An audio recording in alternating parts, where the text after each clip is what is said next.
Minisita w'Ugwanga nagira ngo ihanga niriyetaga abahingi n'abarisa bo murembe abarokika miliyoni 3 kubasa kuhindura hambera yentasiya yo mu ihanga. The country needs like farmers of this kind of to tune about 3 million. If we have 3 million of them, we will have total economic transformation.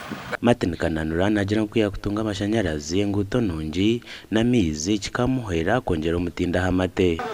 Machines zo gukora nka yogurt, cheese, then tasya ya community tunguke abantu bana babeje.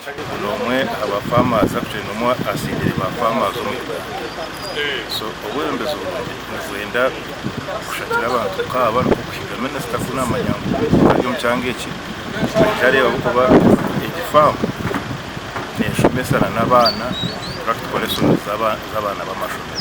Peter Ugwanga asimira umurimo nariyo nakora okutungwera byo burisa n'obuhingi konkanagira ngo Gavumenti neja kumuhera okumusiya bumwe yahabuhereza. That's why I want the president to come here, visit him, because what he has been preaching is here already. I want to thank him. He's a retired teacher. Maybe, of course, I know he learned a lot from Muzee's message. Ever since Muzee started preaching its message here in Ankole, and I think for him he picked it very fast.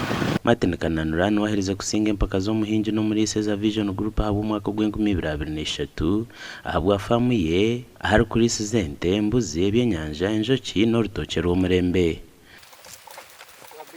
Adolphe Ayireka, TV West.